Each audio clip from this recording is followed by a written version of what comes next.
Iron sharpeneth iron. But what is iron? Who is iron?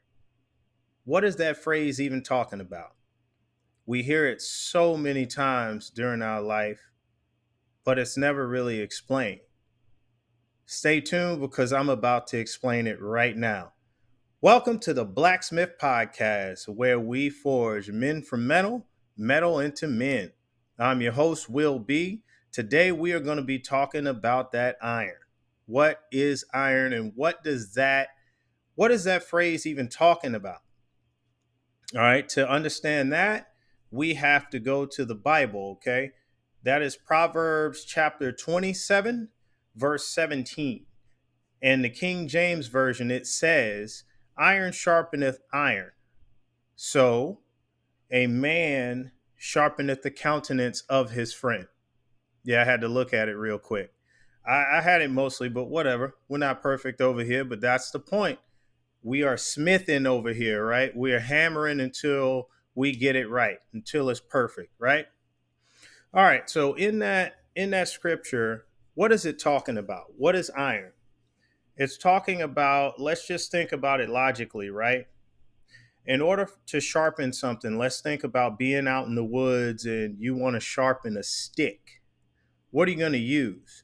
You're going to use another piece of wood that is just as hard as that piece of wood, or you're going to use something that is sharper, like a rock, right?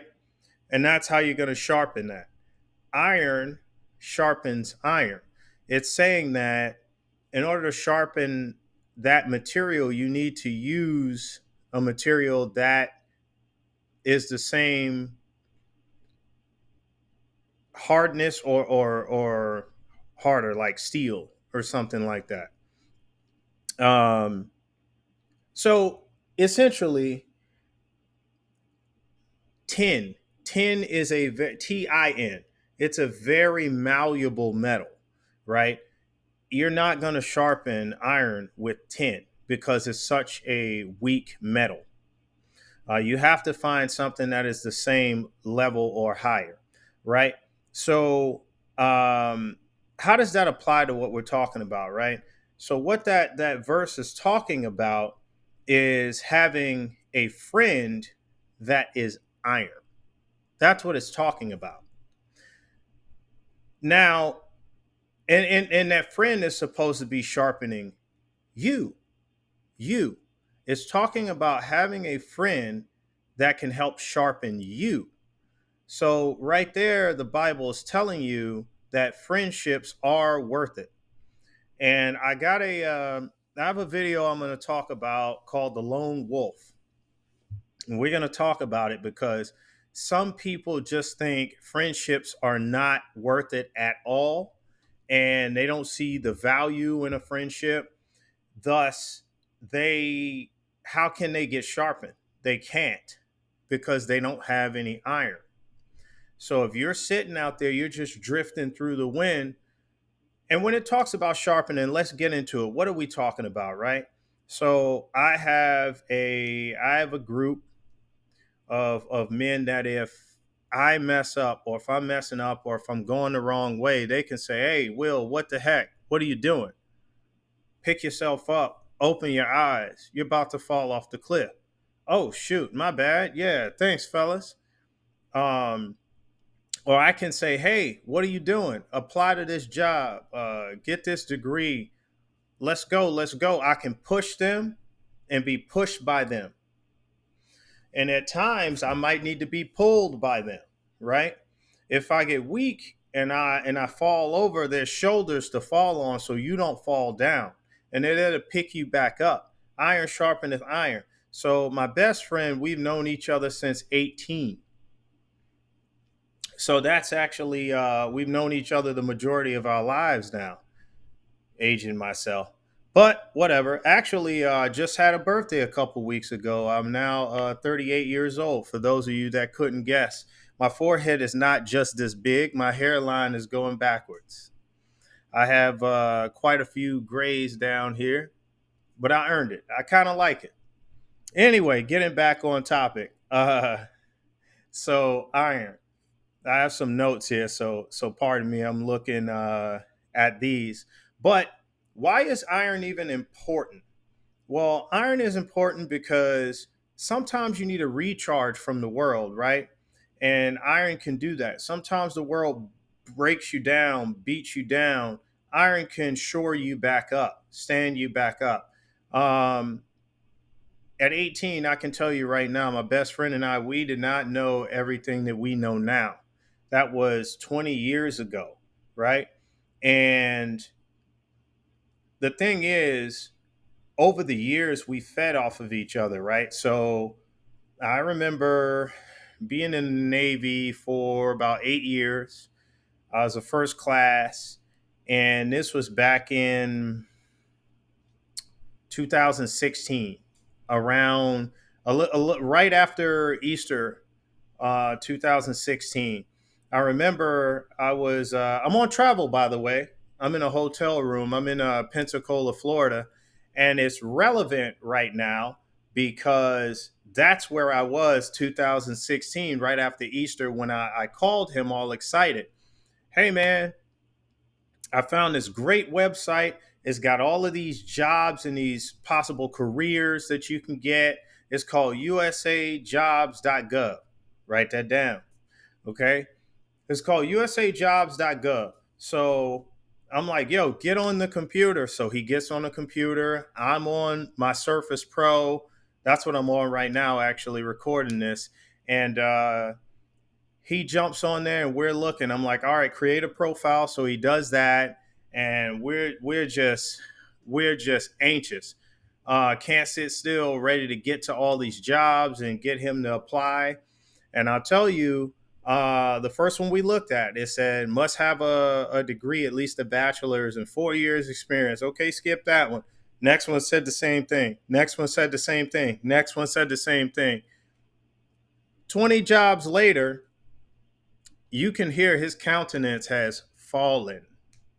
And I say that because it says, so a man sharpeneth the countenance of his friend, right? If you don't know what countenance is, it's like the mood of your friend, or it's your mood, it's your morale, basically, right? And so I brought his way down. I felt so guilty, right? Because here I am, I'm showing him this great new site. I'm like, hey, man, we're about to get you employed. And everything's pointing to he's not qualified, right? And he felt so sunken.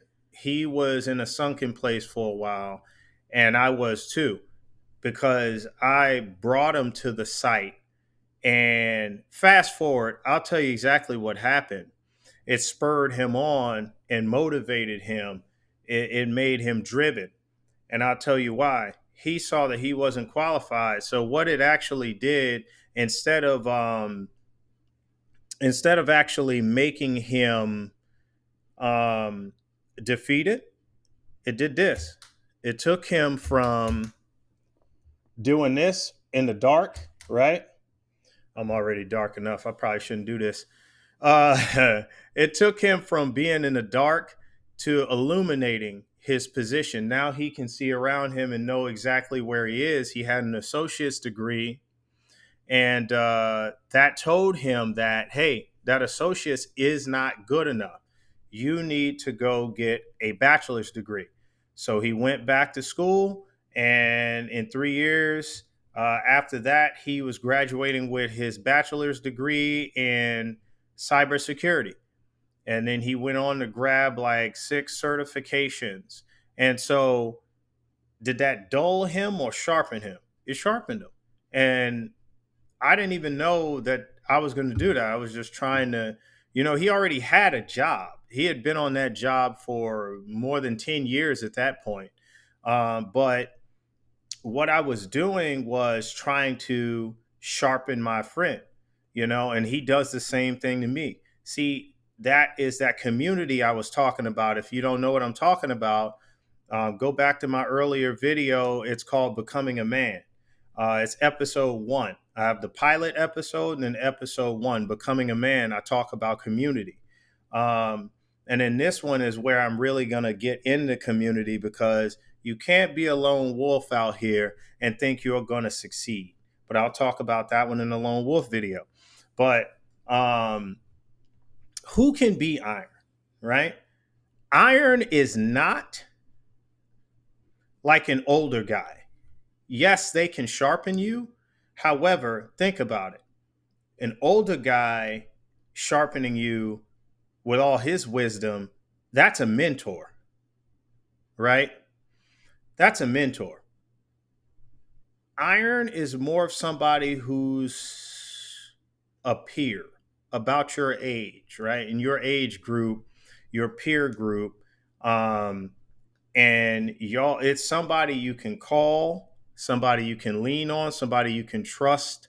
This is your ace boon coon, as they say in the South. Look, I'm from New York. I heard it before.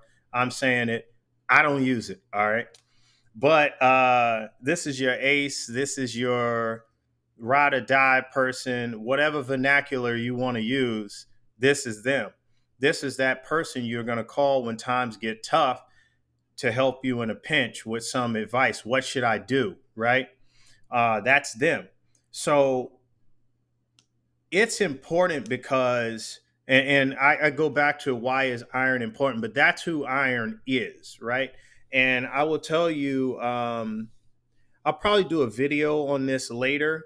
But my dear old dad, I know from watching him in life, that's how I found out iron was important, because he didn't have any. And so, as he struggled to provide for his family, um, when life beat him down, he didn't have anyone to call. He didn't have anyone to lean on. So he suffered in silence.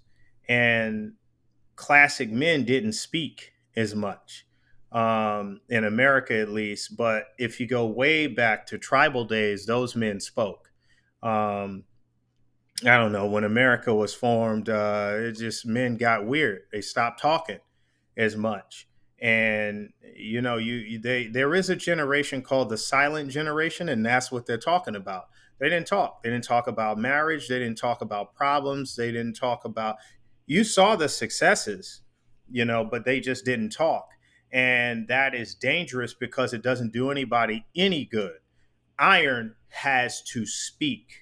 Iron has to speak loudly and clearly and in a language you can understand, or it's not iron. Um, but why is it important? You go out and you fight the world every single day, and this iron is someone you share um, things with, your troubles, your challenges, so they can help you reassess, create solutions, and continue building, shore you up, and get you back out there. Um, and if you think about it, iron could be groups of people too. So, peer groups, social economic groups.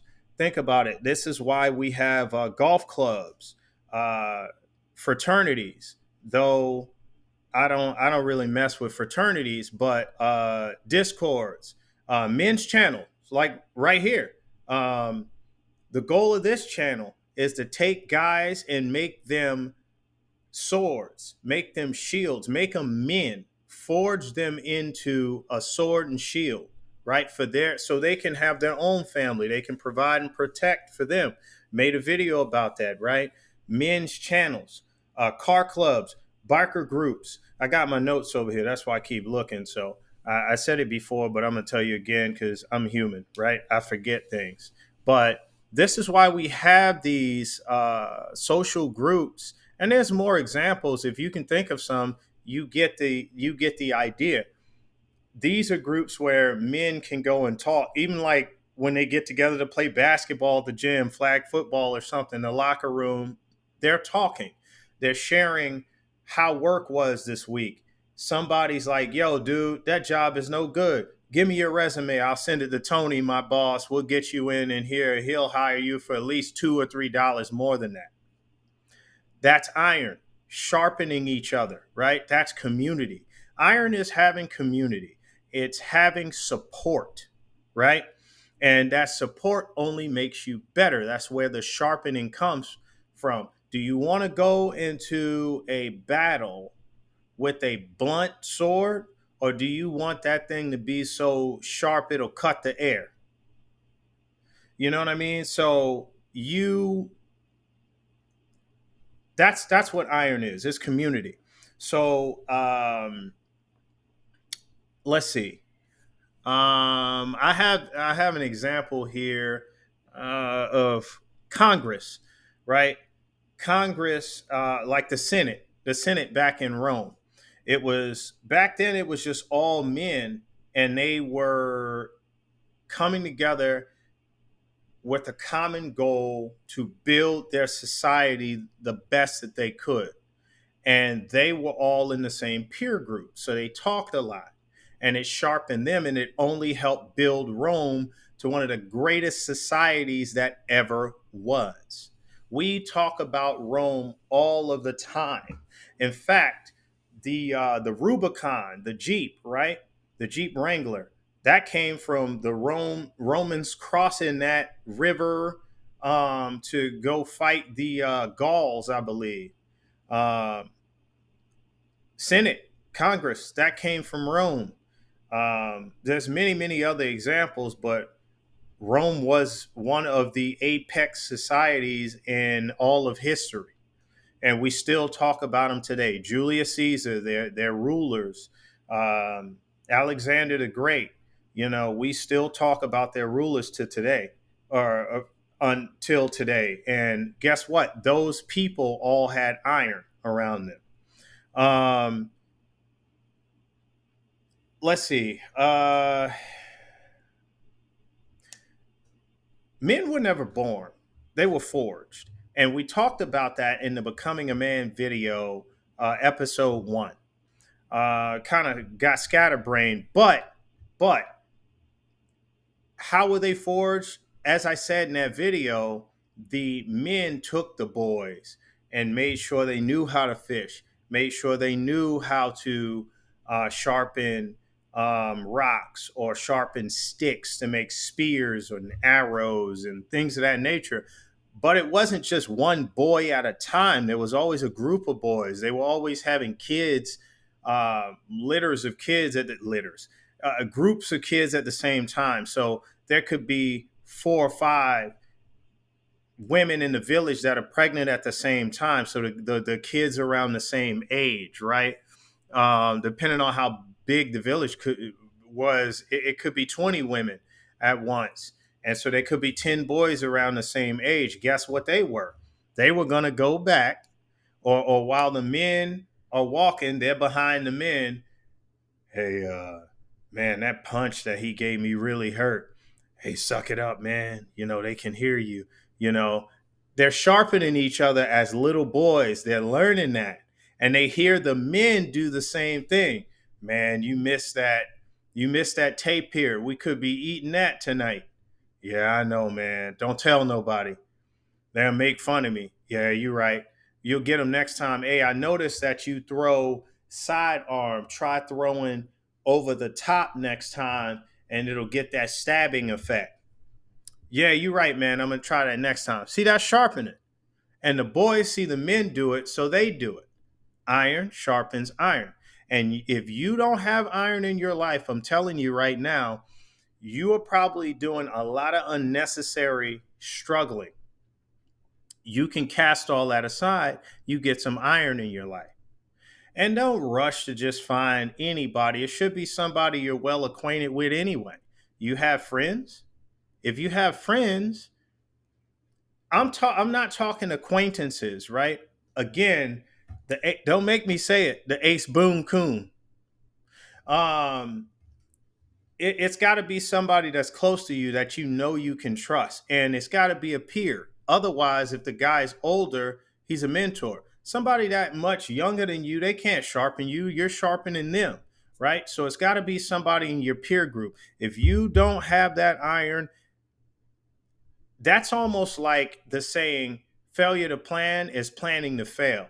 If you don't have iron in your life, failure is much more of a possibility than not.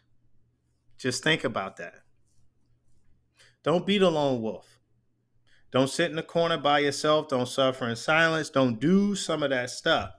Um, what I'm doing here on this channel is putting like-minded men together so that we have that community of iron, sharpening iron.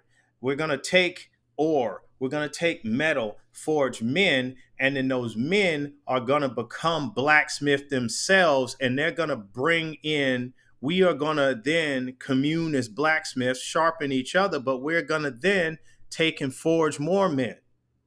If it's just me, I can only forge so many men at a time. But if it's a community of blacksmiths, we can all forge more men.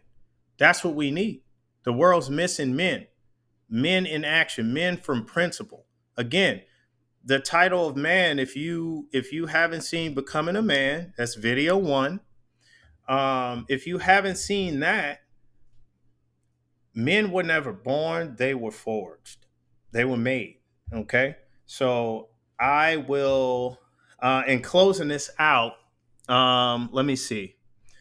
I tell you what, if you wanna, if you wanna, let me give an example. If you are a Christian and you know something about the Old Testament, I'm not talking about Jethro to Moses. Jethro was his father-in-law. He's older. That's a mentor. You get what I'm saying? That father-son relationship, that's more of a mentor, right? But Aaron to Moses, his brother, they're peers. They're around the same age. Iron. Anyway, that's in closing. I'm going to tell you right now, men, successful men, if you ask them, they had mentors, which is a later video, and they had iron. They had people that they knew they could call and count on in their peer group to sharpen them. Iron is important, men. And if I need to do another video on it, you let me know. I will bring more examples. I will bring more proof that iron is important. I'll leave you with this. My best friend, he often says that, he often cites that when we were like 18, 19, 20 years old, we were young, broke, and dumb. He's been saying it since we were like 18, right? And he's one of the reasons, I wound up joining the Navy and pushed so hard, and just talking to him over the years when he's been in New York. He's in Georgia now, but he's been in New York the whole time until like 3 years ago. And heck, I went to Great Lakes to boot camp. I went to Florida. Then I went to San Diego. And I've been to San Diego since 2012. But I will tell you, even from afar, those conversations we've had have helped me become the man I am today. It has sharpened me to the utmost. And that's why I'm in front of you right now. And you have to understand, you're just going to have to trust me, and you're going to have to try it. Get you some iron in your life. And if you don't have any friends, you're going to have to make some. You have a personality, use it. Start a conversation with guys. I'm going to tell you, one of the ways a comedian captures the audience and captures them fast. A good comedian comes right out. In the first 2 or 3 lines, he's captured the whole crowd. You know how they do that? It's called relating to people. That's where we get the word relationship, right? All it is relating to people. If you're in Detroit and you're on stage and you're a comedian, you better know that Detroit used to be the industrial capital of America, right? Know something about Detroit. Know Eminem and 8 Mile. Know something, right? Know the College of Michigan, right? University of Michigan. Know General Motors. Know something about their town, their city, the people. You relate to them. So if you are that guy who has a shy personality, Listen to what the guys are talking about at work, right? In the break room or whatever, and start learning about that. And then come and start a conversation about it. If it's basketball, hey, learn some basketball. Watch the game, right? You might be bored out of your mind. Watch the highlights. Watch the highlights. And then go say, hey, did you see the game last night? Man, LeBron scored 32. Be like, oh, man, he's always scoring 32. But you know what that does? That now puts you in the conversation. Or if they're already talking about it, that's how you get in the conversation. That's how you become part of the pack. You don't become part of the pack waiting for them to come to you. Who are you that everybody's just going to flock to you? Get in the game. Become relatable. Don't be weird. Do something. Listen to what they're talking about and then go relate to them. All right? And that's going to do it for this video. Remember, iron sharpeneth iron. So I'm going to have to look at it. A man sharpeneth the countenance of his friend. I'm Will. Thank you for joining me on the Blacksmith Podcast. I'm the Blacksmith Podcast on every social outlet you're going to look at except Twitter/X at Blacksmith Pod. Please give a like to the video if you like this content. If you know someone this can help, share it to them directly.